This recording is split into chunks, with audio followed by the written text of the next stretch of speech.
अगर आप एक ही तरह के आलू के पराठे खा खा के तंग आ चुके हैं तो इस आलू के पराठे को लाजमी ट्राई कीजिएगा, आपको बेहद पसंद आएगा। ये बनाने में जितना आसान, इजी और कम मसालों में बनता है उतना ही खाने में क्रंची, टेस्टी और मज़ेदार है। तो आइए रेसिपी को स्टार्ट करते हैं। सबसे पहले मैंने 2 से 3 आलूओं को लिया है, जिनको छीलने के बाद मैंने अच्छे से धो लिया था। अब मैं क्या करूँगी, इनको कद्दूकश करूँगी, ग्रेट करूँगी।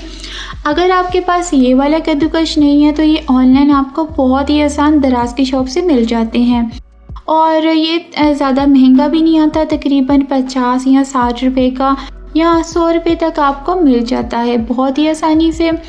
ये देख लीजिए, आपने इस तरह से करने हैं। मैं आपको दिखा देती हूँ। इस तरह से लंबे लंबे होने चाहिए और इस तरह का ये कद्दूकश होता है। जैसे आप तमाम अपने आलूओं को कद्दूकश कर लें या आप करते भी जाएंगे, साथ साथ आपने पानी में डालते जाना है, क्योंकि आलू जो होते हैं वो काले पड़ जाते हैं अगर इनको पानी में ना डाला जाए। अब हाथ की मदद से आपने अच्छे से इनका स्टार्च, ये जो वाइट सा इनका निकलता है आलूओं का, वो अच्छे से आपने धो लेना है। खुले पानी से आपने 2 बार अपने आलूओं को अच्छे से मल के धो लेना है। ये वाइट जो पानी है ये आपने पूरा निकाल देना है।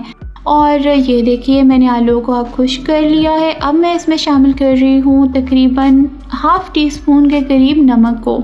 ज़्यादा आपने नमक को शामिल नहीं करना वरना बहुत नमकीन बन जाएंगे। ½ टीस्पून मैंने नमक को शामिल किया है। अब मैं शामिल करूँगी मैदे को। जो बाज़ार में आम मैदा मिलता है ये वही है और तकरीबन 4 खाने के चम्मच मैं यहाँ पे मैदे को शामिल करूँगी।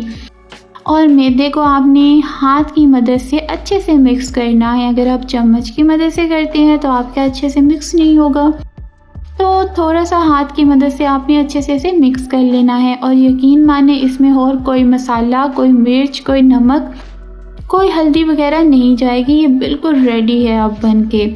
तो आपने अब हाथ को साफ़ कर लेना है। मैंने भी हाथ को साफ़ कर लिया है और यहाँ पे मैंने एक पैन लिया है, जो खुला पैन होता है वो आपने लेना है। और इसमें मैंने अब ऑयल को ग्रीस कर लिया है। आग को मैंने बहुत हल्का सा रखा हुआ है अभी, क्योंकि अभी हमने इसकी रोटी बनानी है। इस तरह से हम अपने पैन में इस सारे बैटर को डालते जाएंगे और हाथ की मदद से इस तरह की हम रोटी बना लेंगे। अगर आपकी नहीं बनती तो आप इसमें ज़्यादा मैदे को शामिल कर लीजिएगा, क्योंकि अगर कम मैदा होगा तो आपकी रोटी जो है वो ठीक से नहीं बनेगी। अब मैं इसे ढाँप दूँगी हल्की आग में, मीडियम सी आग में, तकरीबन 6 से 7 मिनट के लिए।